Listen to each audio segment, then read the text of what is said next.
don't even know what you're doing. Okay. Good morning, Lagos. My name is Angie Francis. Reminds you of radio. Okay, so we'll just start this like this. So, Mrs. Hans. Yeah. How was it like working on radio for you 5 years? But is that how we introduced the podcast? Hi, everyone. I mean, this is this tranquil space. We've been doing this for a while. We just paused a lot of things. We got lazy. You want to say that on TV? Yeah, we got lazy. Life happened. Okay. We were lifing. We were working, setting up a new home, having new routines, raising a 4-year-old. All of that's interesting stuff. Yeah. And, you know, that just made us to be lazy. That's the word, yeah? Lazy. Okay. Anyways, so this is this tranquil space. This tranquil space. With the hands. With the hands. And like she said earlier on, we got lazy. But we're Lord back on it. We're back on it. So seriously, tell me, how was it like working on radio? Because you just in front of the mic just reminded you of, hello, Lagos. This is the Andy Francis. But I mean, Lagos. I say Lagos. Wow, radio was fun. Lagos is listening to this. Yeah, radio was fun while it lasted. That's all I can say. It was good. It was me at the time. I had no regrets at the time. But if you'd ask me now, do you see yourself going back on radio? I'll definitely tell you no. I can never be a radio presenter anymore. I don't have that energy. That's not who I am. That's not what I want to do in my life. Yeah. I want to make money and radio does not have the money I'm looking for. All right. So I want to make money. Yeah. So, guys, this is a new episode. And we're just basically, if you know us, you know that we're vulnerable. So we're just going to be speaking. Yeah, vulnerable. We are vulnerable. Okay, what did I say? We're vulnerable. I say, what kind of English is that? So we're going to be saying a lot about, our lives and everything. So yeah. So this is what we're going to be talking today. Most times I don't tell her what we're saying. I'm a willing participant, but I know nothing, Jon Snow. I know nothing about what this man plans until we get here. So what's up, my G? Okay, so how do you deal with hurt in marriage, in relationships, ships, all the ships, and is this friendship? A Q&A? No. We're going to discuss it, but that's what I want us to talk about today. How do you deal with hurt? Oh my God, I'm so horrible at that. In relationships, first in marriage, because we're both married, anyways. I mean, and this is like so in marriage, in relationships, and then also with friends. So I'll start with marriage. No, I'll start with relationships, then going to marriage, then touch on friendships. I'm not going to dwell on friendships too long. No, but when you get hurt, what do you do? That's What do I do? First of all, I'm a very so let's take it back. Back in the days before you got married, relationship like boyfriend girlfriend dating relationship. Yeah. Okay. Back then, I've always been a very sensitive person. Anyone who knows me knows I'm Angie hard guy on the exterior. Yeah. And when I say hard guy, like I speak about my feelings. I talk about what I feel. Yeah. So I'm not a ruminate over it.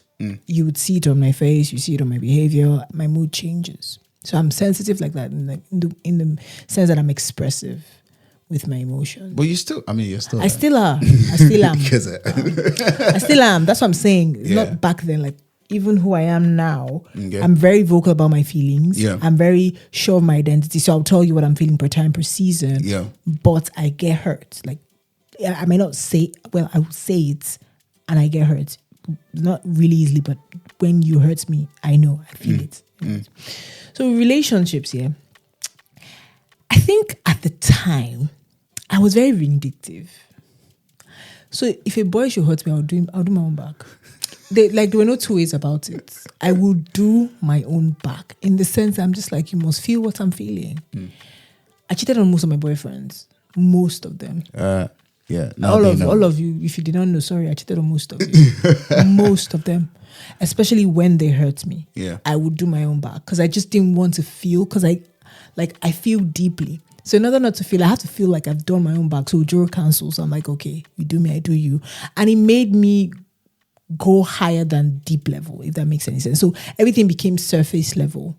I never really cared about anyone deep enough. Because when I begin to care about you and you hurt me, I'll do my own back. So it sort of makes me not feel that much depth for you. It now became a very peripheral thing. So most of my relationships didn't go really deep. There was this one guy.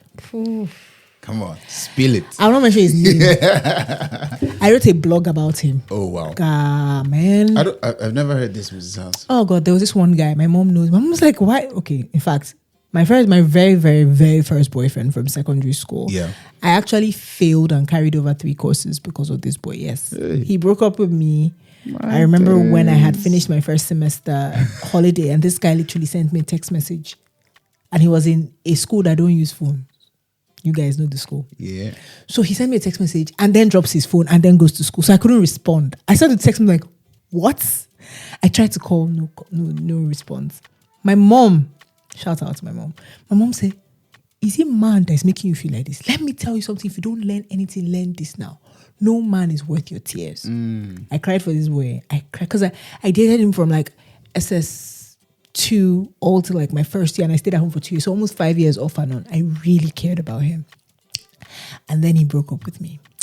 Bruh. So I think you just answered one question I was going to ask, because I was going to ask you, where do you think being vindictive came from? It came from there. It started there because I really cared. Like I gave everything. Not everything that a teenager would give at that time. Now that I think about it, it wasn't love, obviously. It was just infatuation, female hormone, teenage hormones, all of that. When you think that you're dating someone as a teenager, you think that's the person. All teenagers, you're not going to end up with that person. I'm just telling you. Chances are 0.000. Chances are 0.0001. It can happen. College sweethearts, but like chances are 0.001. Anyways, I digress. So it really, really hurt me. And I never got over him. I never got over him until I think when I was like 23. I'll tell you what made me get over him. Whoa. So I would always like pine over him. I'll go on Facebook. I stalked him. I'm that deep. I would just check who is he just dating. To see if I remember I had even evil has happened to him. Yeah, like if his girlfriend is finer than me, if his new baby is finer than me, I would always check. And then the girl was actually finer than me. He paid me. And then I went to a particular church and I saw the girl. And I'm just like, that's the girl he's with now. It was really, really painful. Did he end up with the girl? No, but it pained me. He pained you that he didn't end up with the girl? No. He pained me that was the girl that was replacing me. Do you get what I mean? But let me tell you, even after we broke up, we were still, in and out of, making out here and there. Okay. What made me get over him? Crappy sex. I won't even lie. It was very horrible. Like, we got down one day and I'm like, ew. Okay. This is not what I want to do the rest of my life. Okay, so that's what. Anyways, I'm just giving context. So after him, every other boy that I dated didn't really do me dirty until this one guy, this particular guy. Another guy. My third year of uni, I started dating him. The whole university knew us. We were really close. He was my junior. I was a year ahead of him, but he was older than me in age. Yeah. Funny enough, he did music. Let me just tell you, I have a pattern. I've always dated boys into music. That's why I always said I would never marry a musician. I share. See what God has done for me. So this particular man, made me fall. Like he was serious about his life. He planned my future. When I was on IT, we were really, really close. I don't know what happened. I don't know where it broke. But I came back from IT and this boy broke up with me. Like 2 weeks after resuming school, he broke up with me. He literally used these words, may we just day. You day your day, I day my day. Oh. Till tomorrow, my friends, when they want to make fun of me, they'll say, Angela, may we just day. He burnt me. His sister was shocked. All my friends were shocked. And let me tell you what he now did that was the icing on the cake. He now went and toasted my roommates. and told my roommate that all the time he was talking to me, she was the one he wanted. Yeah, but you know that, I mean, that's the line. See, I was burned. Now, this young man had the audacity to come back. Now, let me tell you something. In my history of dating, guys, there's none that hasn't come back. They always do a double take. I don't mean to be proud, but I have never had a boyfriend that hasn't come back. At some point, they say, oh, Angela, you were actually a fantastic human being. I cheated on them, granted, but I was a good thing while it lasted. Yeah. But God delivered me. Amen. And here, why did I cheat? Because I didn't want to go deep. When I gave my all and it looked like this person will hurt me. Going back to childhood trauma, I would try to detach myself from feeling too deep and being too invested in persons. I always make it look like there are other options. So I will explore my other options. And I don't mean going intimate, but like maybe just chatting to someone on the other on the side, or just maybe making out once, just to make myself know that this person is not your anchor. You can get out of this situation at any point in time. So I did that a lot. Every time I felt like whatever I had with this person was getting too deep and it looked like the person was messing up, I would always look for an out, and that out would always be me either making out with someone else on the side, just so that I wouldn't feel and become attached, because I know myself. When I'm committed, I'm committed. But every time I tried to be committed, they always did me dirty. So I was always like, so with that answers the relationships side.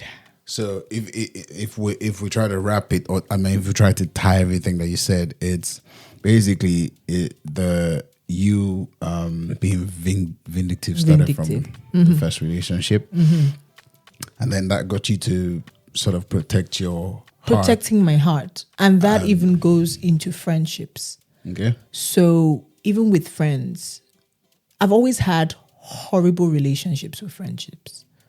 I tell you, I've handled relationships with boys better. They hurt less. They hurt less than friends. And I'm talking female friends. Yeah. That's because I never really had female friends. Growing up, I was really sheltered. My mom never let me go out. So I never had a childhood best friend.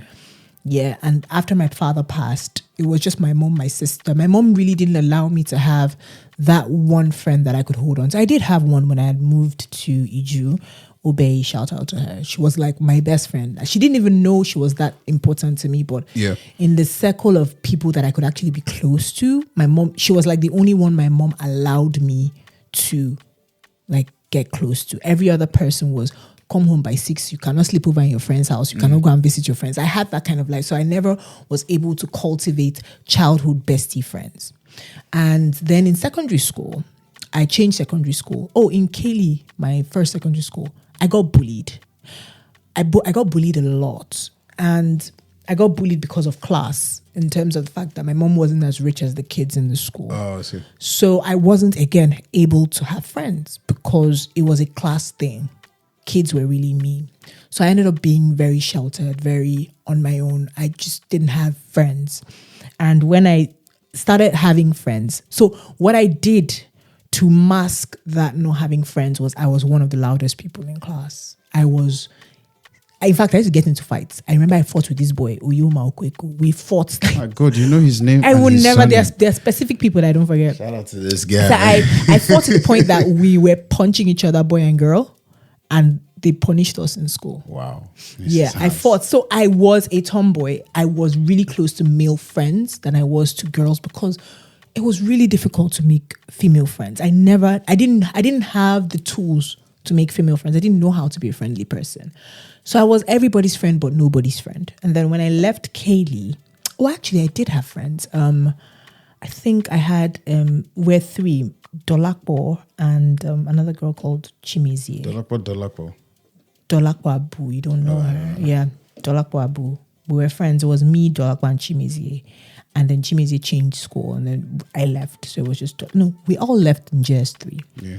We were the 3 musketeers, we're like the closest friends. But even then, there was no depth because we never really used to go and spend time in this person's house, go and spend time in that person's house. I then went to SS1 and I made a friend. And for the purpose of this podcast, I don't want to mention her name because if she listens to it, which she probably would, and we're still in very good talking terms, it might hurt her. She hurt me. She hurt me so bad. And it was so bad that everybody in class knew how this girl was treating me. And they knew that you're actually a very dumb person to be following this girl around. But she was the only person I could talk to because I had just gotten into a new school. Our families had history. So she was like the only person. And she was the only person my mom would let me go visit. But she wasn't the nicest person. She's an amazing person now. I don't hold it against her because at that time we were teenagers and we were doing what we wanted to do to be like popular, the nicest girl in school. But I still held on to her, even when she was hurting. Even when I heard rumors in school that, oh, this is what this person is saying to you. At some point, she even kissed my boyfriend. But I still stayed because I needed that. I needed to be friends with her. I was deriving my identity and my going back to trauma and hurt and all things I'd gone through. I just needed to belong, to be a part of something, to be someone's bestie. You know how kids walk in cliques? I wanted to be in a clique. I wanted to be close to someone. But at some points I couldn't stand anymore. So me and two other friends now formed a coalition from I think SS2. So it was myself, Sandra, shout out to Sandra and Demilade. Have you met Demilade before? I don't know these people. Okay, you don't know them. My mom knew us. We were now like close SS1 to 3. Yeah. And even then, even in that friendship circle, there were certain things that happened between us that was, boy, really, it wasn't quite, but we stuck together, SS1 to 3. And that was the seemingly only friendship I had that I could say, okay, yeah, these are my friends. But you know how people leave secondary school and everybody still has best friends from secondary school? I still didn't have that because, going back to what I always say, I detach quickly. Like the moment I realized... And this is from protecting your heart. My heart, all the things I had been through. And not saying it was because of any boy or any relationship I had. No, it was just simply because I had been through a lot. My father died. My father was my best friend. He died when I was 7. I never really, like nobody, there was no one to say this is my person. Nobody showed me that kind of intimate, no matter what happens, I have your back. Yeah. So being a loner was my solution to not being hurt because the only person that was really close to me had gone and I felt very exposed. So in order to save myself that everybody leaves type thing, I learned to enjoy my own company and not attach myself to anyone in particular because I just felt that at some point everybody would leave. You see? So in friendships, I just tried not to have deep friendships. And sometimes when you tell me about your friends in uni, I'm like, I never really had that. I mean, I had them, I tried them, but the moment anybody made me you just go into scared, I would just run away. I would just enter into a shell. I remember one time I was writing my project. Everybody had gone home on holiday. I was in my room for 2 weeks. Nobody knew I was in school. I was in school. I was in uni. I didn't have friends. I said I watched Gunjumpio. I watched Korean series for days on end. What a strange girl. Okay. And so, yeah, so like with friendships, what do I do when I get hurt? I go into my shell. Because for me, friendships hurt more than relationships. Relationships are like a big. Now that I have my identity, now that I know who I am, I'm just like, look, I'm the prize. You guys can't. But with friendships, because this is something I'm still struggling to learn to actually let people into my intimate circle. When someone does something that makes... And again, because of the way I pour out myself to my friends, if you've ever been my friend and you know me, you know that when it comes to me being your friend, I give 100, and babe, you can tell me if I'm lying, 110% of myself. I mean, that's now. Now, no, that's how I've always been. Oh, okay. If you're my friend and you need something and you need me to show up for you, I will show up for you and show up with extra. That's who I am. So because I put that much into being a friend, and when it's time to receive, I don't get as much as I give. And it's okay. Sometimes I don't mind not getting. But when it gets to the point that you don't even respect me or you're now doing things to intentionally hurt me, it burns. Do you see what I'm saying? So yeah, with friendships, it's really deep. And even till now, I really, really, really struggle with friendship hurts. So I can count in one hand, my friends. In one hand. And I only use all the fingers. So good thing is you're answering some of my questions in between, but like if we're telling a story, it's a thing where growing up it was like this and this made you like this. because I was also gonna ask, like culture, growing up, family, does that affect, the way people handle hurt? Definitely. And then going into, because now, we're going into marriage now, but so the fact is, and this is one thing everybody needs to know, everybody's a product of their experiences, their life, their past, their foundation, their family background. A human being is not just a human. You are born a blank slate.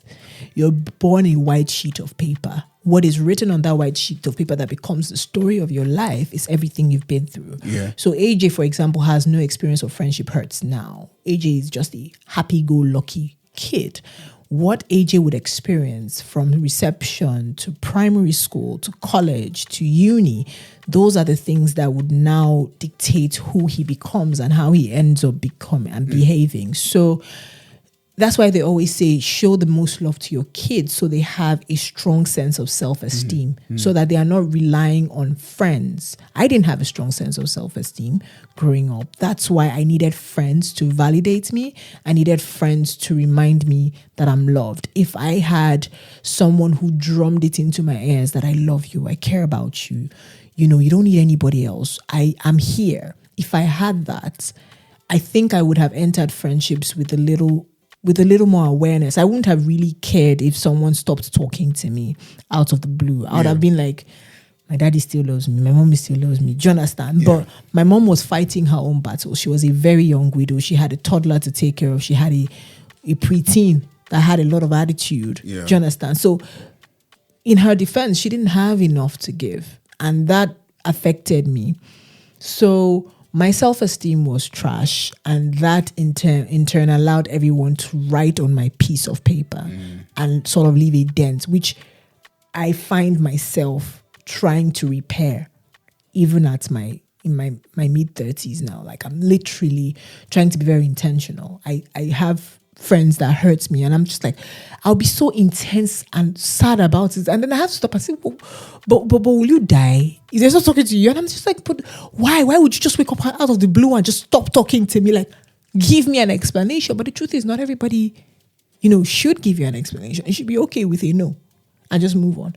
So if I was always okay with a no, that lack wouldn't affect me that much. But yeah, it's a whole pattern. Yeah. Okay.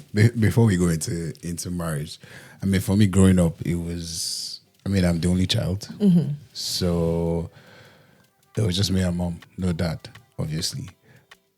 So I was just everybody's guy. That's how I am now. Make it look like that's changed. I was just everybody's guy. Like, just be your friend. I don't think there was like it formed in my head like, oh, when if I'm angry with you, I'm angry with you, and if we're able to settle it, we settle it. If we don't, we move on. How guys are. Guys, it's different from the way girls handle it. As for relationships, I think we're just playing. I really had no serious relationship. Just you had one. Yeah, I had one. That's this. You had I'm two, saying actually. growing up. Yeah. It was football, basketball, and my friends respected me because I knew how to talk to girls. That I did. I knew how to talk to girls, but it wasn't anything out of the ordinary. But then I think from like going into uni, it was different. From like when I properly entered university, it was different because then if you hurt me, I just give you space. That's just how I do. I just give you space. That's still how you do it. I was going to ask a question. Tell me when I can ask. Yeah, okay. Why don't you... So there's one thing I've noticed about you. Okay. People are dispensable. With me? Yeah, I'll explain.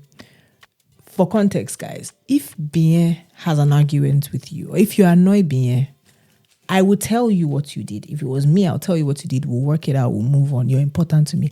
Bien would rarely tell you what you did, except it's me as his wife. He would rarely tell you how you annoyed him. He would just pack you to one side and you just notice that the dynamic of your friendship has changed, Bien would never revisit the issue. He'll forgive you, but I promise you, you and him will never be in the same place. And this cuts across friends and family. I'm not joking. If you're Bien's friend and Bien has stopped talking to you, you have annoyed him. You have annoyed him and he hasn't told you. It's truth. It's truth. Think about it. There's something that you go back into the archives of your life. There's something that you have done. But baby, it's the truth now. And I wish I had that nature to be able to be like, you know what? And the thing is, he's not angry with you. He's not upset with you. He has forgiven you 100%. In fact, he forgives easy because Bien doesn't even need you to explain why you did what you did. We move. Do you understand? I need an explanation. I need closure. Bien doesn't need anything closed. It's okay. But let me tell you, in the hard drive of his life, he has deleted you. He has deleted you. He has moved. You are now like everyone else. So if you guys we used to go and eat together, he'll be saying hi to you. You guys can be kicking.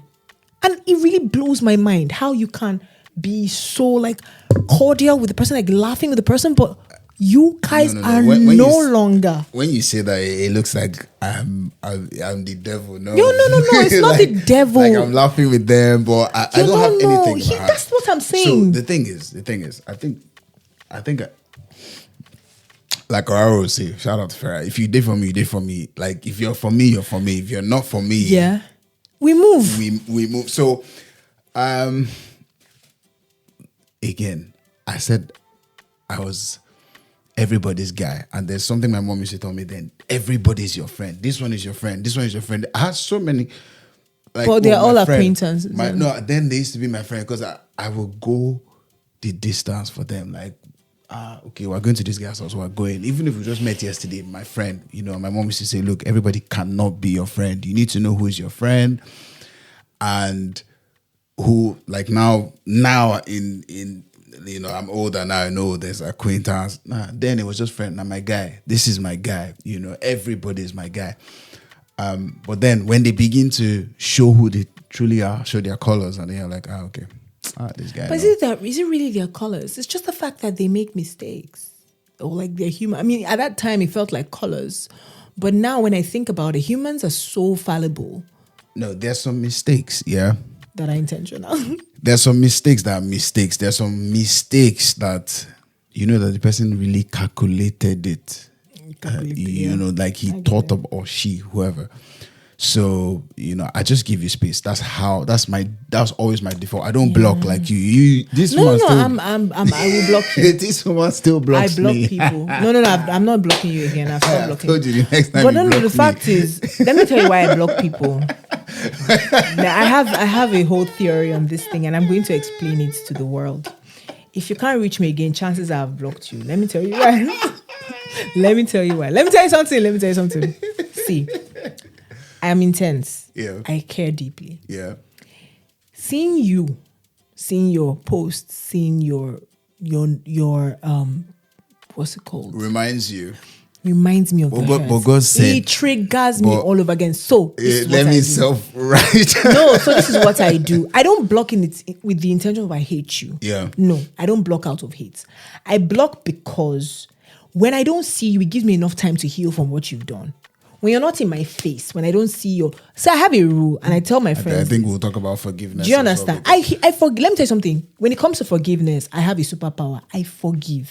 But you don't forget. I forgive and I forget. Let me explain. It takes me a while, but I'll forgive. I will never, and you can quote me on this, bring back what you've done to me. Once I have forgiven you, I will never use it against you. How long? Anyways, we'll talk about that if we're going to ever talk about forgiveness. Because I was going to say, how long does it take? I will never use it against you. Yeah. I will use it as an information on how to treat you going forward. In the sense that if I see that it wasn't a one-time mistake, it's a character trait in you. Now, who you be this? Okay, that's a different one. It now has to define the way I will treat you so that you don't hurt me again. Yeah. So if you're the kind of person who lies or who tattles, who tells tales, or who, I gave you gist and you told the whole world. You tell waffles. Yeah. I tell you, that never happened to me. But if you're the kind of person that I know that if I tell you something, you don't keep a secret, you tell the whole world. You're still going to be my friend, but will I ever tell you a secret again? Yeah, no. Okay, cool. Do you understand what I mean? So when people hurt me, I forgive you, but it informs the way I treat you. The way I treat you will change. It doesn't mean I don't love you. Yeah. It means that I will never give you the opportunity to hurt me so bad that I will sit in unforgiveness and anger against you. I will never let you annoy me. I will give you the opportunity to be around me in such a way that you can no longer get to the depth where you'd be able to annoy. Your character flaw, I'm now aware that this is who you are. Okay. So whenever you're doing something, I won't hold it against you because in my mind, now so she be. Take people as they are. Don't have high expectations of people. And when they don't meet it, you now start getting angry. That's on you. That's not on them because that's their character. Yeah. You need to know people for who they are or not who you want them to be. Do you understand? Yeah. So everybody, I treat them based on who they are. There are people that will never ask for certain things, but there's people that I expect more from. And if you do less than what is it, and I know that you can do better, I will tell you. This thing where you do, you suppose no say no, do all right. You should know how to act better. Which means you should know how to act better. Do you understand? I ask all my friends. I clear you if you are my guy. I will tell you that this thing that you did, you should have known better. But if you're not my guy and you do something, why would I be giving myself extra energy to correct? I'm not Jesus Christ. Do you understand? I'm not the Holy Spirit. I don't do character reformation. What I'm going to do is, okay, now I know that that's how you are. So let me just adjust and recalibrate myself so I can relate to you better so you can't annoy me. That's how So when I say I forgive you, in the space of forgiving you, I'm using that space to understand, okay, so this is who this person really is. Now that I know, this is where I'm going to put you in my life. There are certain things you do to me that will be so deep that I know, based on these character traits, you're not someone I want in my space. There are certain traits about you that me and you will clash every day. There are certain things people do. In my language, you call it me'eba. Like, you don't think calm, you don't do harm. Yeah, so that's the calculated. Do you understand? You are like this thing that you're doing. You knew it was wrong and you still did it. When you do things as intentional as that, I cut you off. And in cutting you off, you will not be in my space. I rarely stop talking to people. Anybody that knows me knows that I rarely say, me and you will never say hello. But if I get to that point with you, it means that I don't look and say, no, this person. You know when they say if your left hand is going to cut you to sin, cut it off. Yeah. That's how I treat you. I'm like, this person, every time I talk to this person, every time, especially if I've not gotten closure for what you've done, every time I talk to this person, I'm going to be reminded of things that you've done. So it's better that I keep you in such a place where I don't need to, like, conversing with you, I know that it's not that deep. Yeah. Well, okay, so you are unable to harm me. I love you. I forgive you. If anything good happens to you, I will still rejoice. But will you ever have access to me in a way that it would affect me and my relationship with God and relationship with you? Never. So that's why it looks like I block people. I block you so I can heal. The blocking is for me, it's not for you. It's for me to heal. I can come out of the blocking stage and come and say, hey, how are you? Or, let me tell you, all my boyfriends, or I block all of them. Every single time we break up, for the first 2 months, I'm going to block you. No excuses, no remorse, no I'm sorry. In fact, I will even tell you, we've broken up, sorry, I'm going to block you for like 2 weeks. And I'll block all your family members. I will block your auntie, your uncle, your grandma. I will block. Straight bullets, even for people that... Yes, my ex, when I broke up with my ex, I blocked his best friend's sister, his brother, his cousins. It's okay. Everybody for a while, but did I unblock them? Yes, I did. I came back and we're all cool now, but it's necessary for my own personal healing and I make no apologies. That justifies you your blocking, innit? But I block you because you are annoying. You know this man, you are annoying me, then you now gonna start saying, Jesus is Lord. Have a great day. Let the Spirit of the Lord guide you. Rubbish, after you finish annoying me. We're going into marriage. So, you know the story we're telling.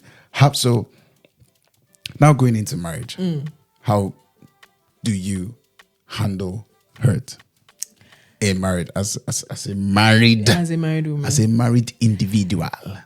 First of all, like starting, how did you do it? Like coming into marriage. First of all, from all of that, growing up, friends, relationships, and then now you're married. How did you do it?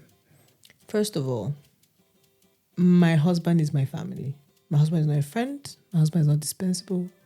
My husband cannot be put in I cannot keep you on a, like my mom would say, give you chair, may you sit down. No. You're my family. I can't avoid you. So, it goes back to who I am. We'll talk about it. I will tell you. Now, how I used to tell people, my husband, you, and how I tell you now, two different things. Yeah. Before, it used to be with raised voice. I used to, as you are doing it, no, I must tell you now, but I will tell you. Yeah. And that always ended up in an argument because me and you have like two different personalities. A lot of times, you don't like to address issues now.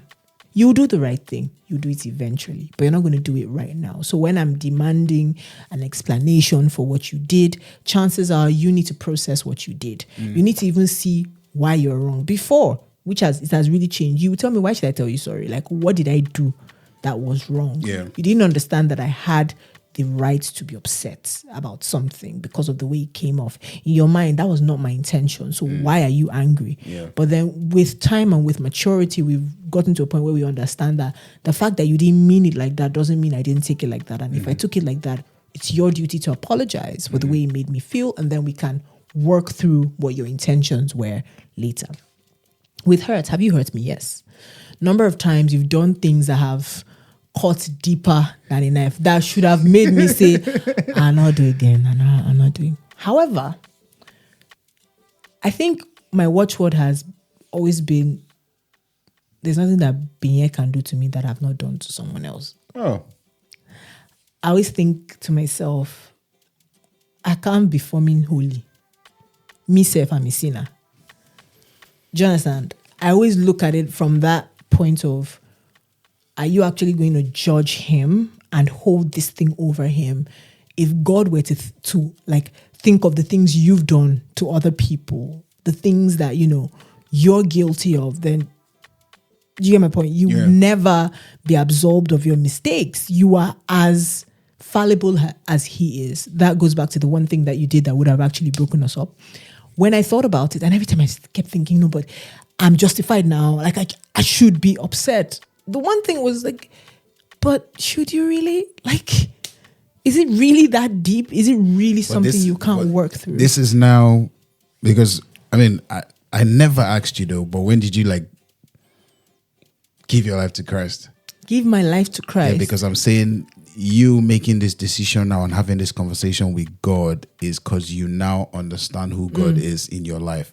But growing up and cutting people off or being defensive, protecting your heart or being vindictive, had you had a sense of who God? No, I didn't know. So that's God what I'm saying. much, I just want to Yeah, God was also a very big factor in knowing how to handle people. Because like I said before, I always did tit for tat. If you do me, I do you back. It might not be now, but I'll do you back. I will satisfy my anger. Which was cheating back. Yeah, cheating back, just being upset, being angry, shouting at people, being rude. Yeah. I used to do all of that because I just felt like I needed to satisfy that part of me that felt like I was wronged. And because I was wronged, they need to feel what I have felt. But when I realized, I think there were certain things, pivotal moments that happened in my life. And I think of how God has loved me even then. For example, finding a husband. If someone had told my friends, told my cousin Shamu that Angela will Shout marry. out to Shams Dubai. Angela will marry. And Angela will marry this man. Should I said no? Let me give you an example. When we were living together, Mommy, I hope you're not listening to this. She's going to listen. They used to classify, because it was all my cousins, we used to live together. And we all knew our level of exposure when it came to guys. And when they were ranking us, when we used to rank ourselves, they used to call me a hoe. Like, Hosanna. PG. Ho, Hosanna. That's what we used to call ourselves. Merry Christmas, ho, ho, ho. So, that was just to give you context on who I used to be. I used to see, when I say debauchery, I mean debauchery. I literally I had no. It's okay. Your son is going to listen to this one no, day. He won't. No moral scruples. When I say no moral scruples, I just thought like intimacy, not that I was wild, but I just thought like, why are we making it such a big deal? Do you understand? Like I said, I would cheat and I would move on and I would tell you to your face that I cheated. Like, okay. You will not find out from someone else. Me, I'll tell you, you know. So like, when I think of going through all of that and the fact that God forgave me, Jesus still loved me through that. He really, really was intentional about me. When people do things to me, I just like, you know, I feel bad, Rich. We say I don't do God. Do you understand? That's one. Two, I think maturity, understanding psychology, you know, I have a very strong sense of empathy. I know how to put myself in people's shoes. I feel what people feel.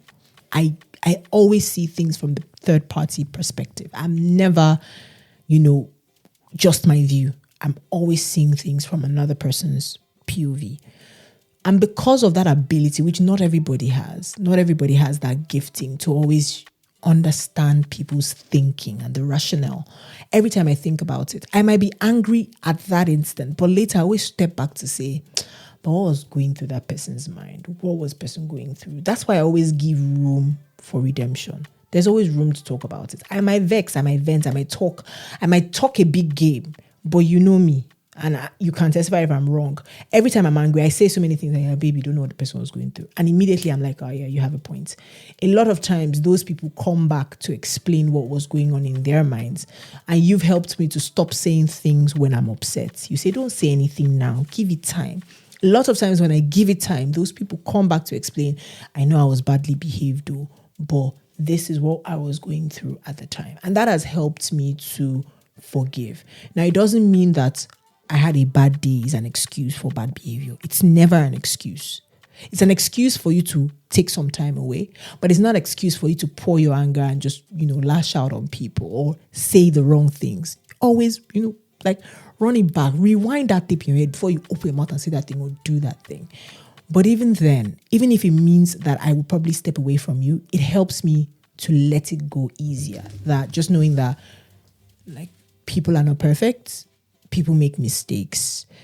She would eventually figure out that what she did was wrong, or he would eventually figure out what he did was wrong. And at that time, I hope the Holy Spirit is there to help them. But like, I'm not going to hold on to that and make that a reason why I won't communicate or, you know, I will have sleepless nights. I always end up forgiving people. Will I remove you from my life? Yes, possibly. I probably would remove you from my inner circle based on what you do. Yeah. But I would never hate you or say, you know, you're damaged. Like my mom would say, you eat with them with the longer spoon. That's the word. But back to what I was saying, yeah. I remember now, growing up as well,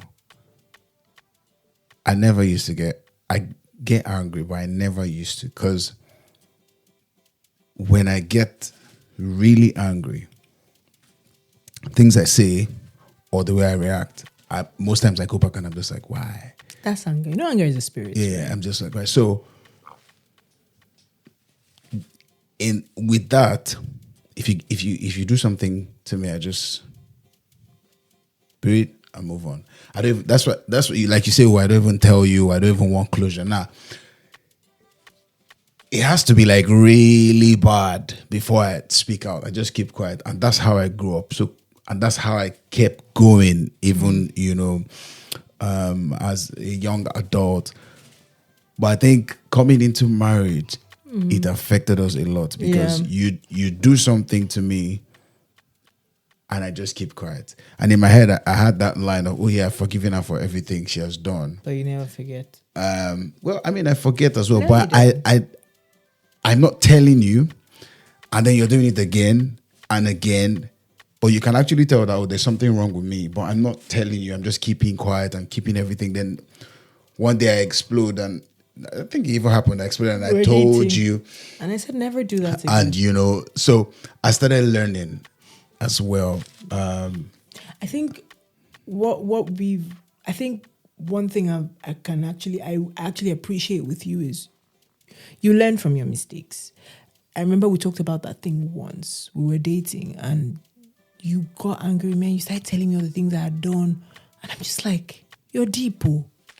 Like, you mean you kept this thing in your heart? And you're like, no. It's not like, it's not like I'm holding it against you. I'm like, but you cannot, I cannot assume I'm right and be walking around like I'm right.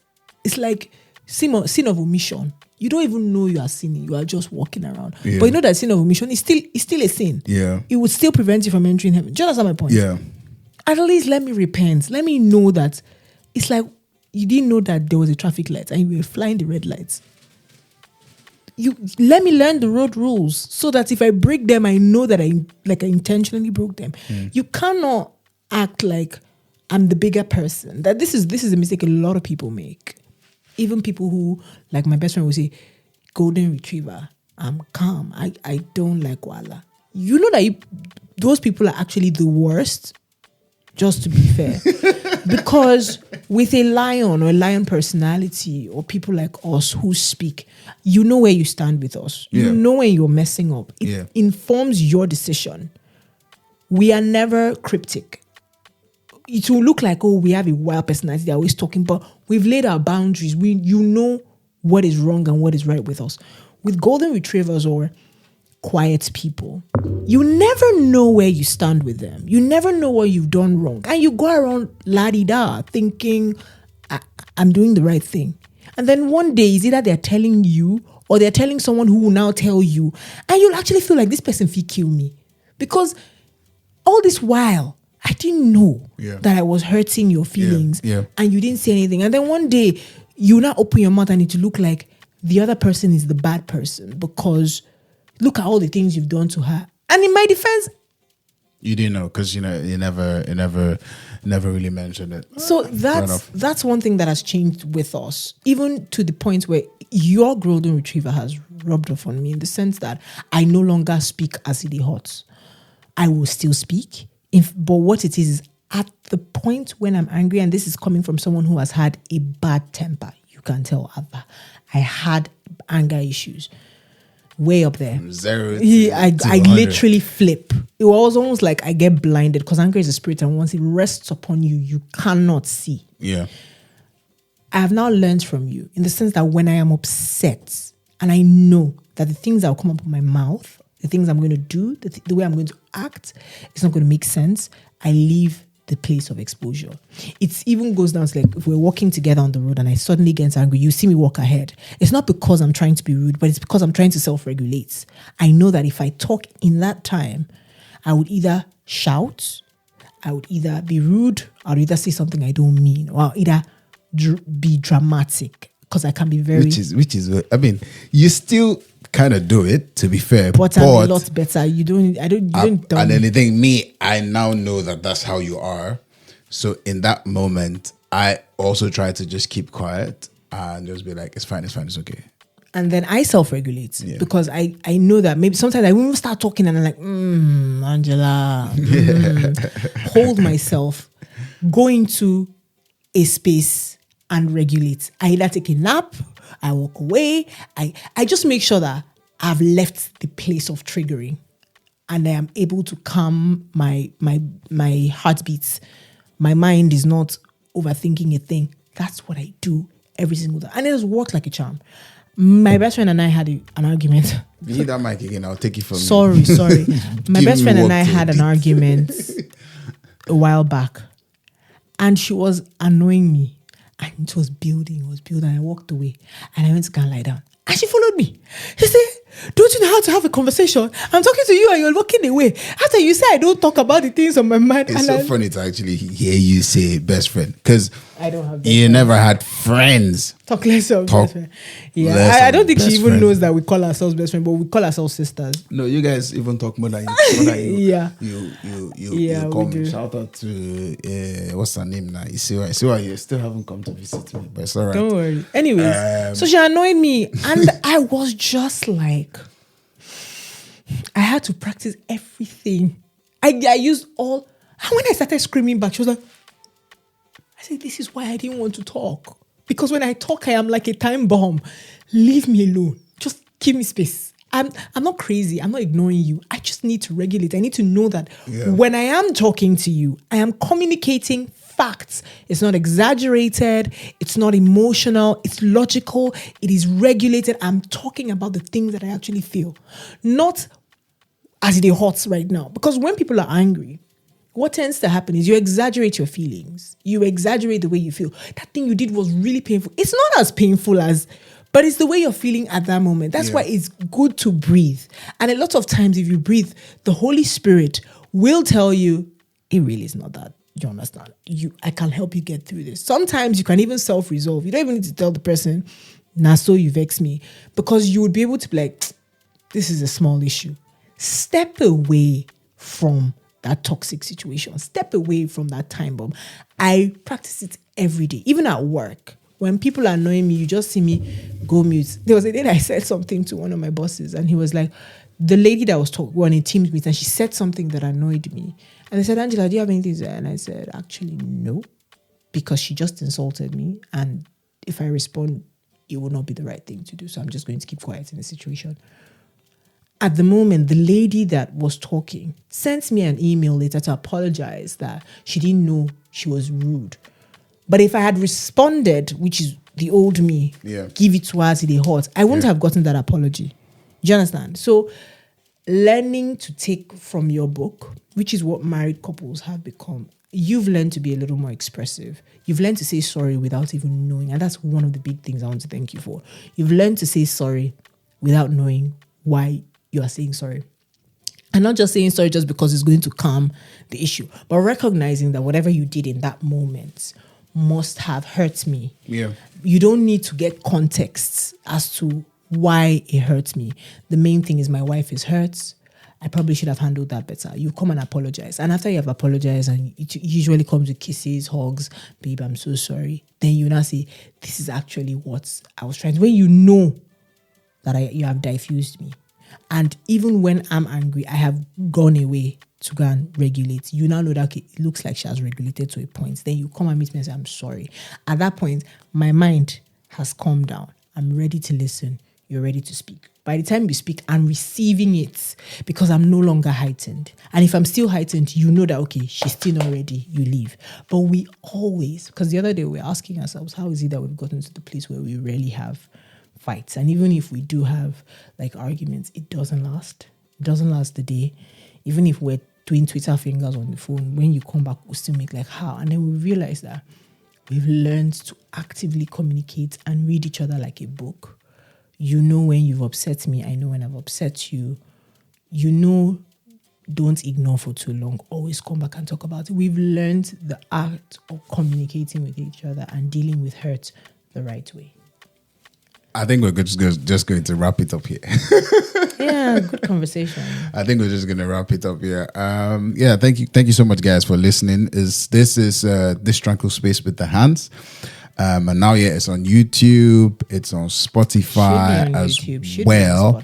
And then on Instagram, we're also at Meet the Hands on Instagram. Yep. Yeah, and then I'm the Angie if you want to follow us individually, it was getting there, girl. She's the Angie Francis. THEANGIE. Oh my God. Is this radio? The Angie Francis. You're listening to your number one family radio, Inspiration 92.8. Really? You call Inspiration FM here? Yeah. Why are you shouting out Inspiration FM? I miss you guys. And also, I'm on Instagram as well, being Hands. The Chef Hands. Okay, you don't use Chef Hands anymore. No. I mean, the food one is Hans Cuisine. So it has like 10 that's different pages. And hopefully we get to put on another episode soon. Another episode. Yeah, but have a good one. Wherever you are, good morning, good afternoon, good evening, good night. Day. Good day. Cheers. We love you. God bless you. Keep your faith. Bye. Yeah. Keep your faith.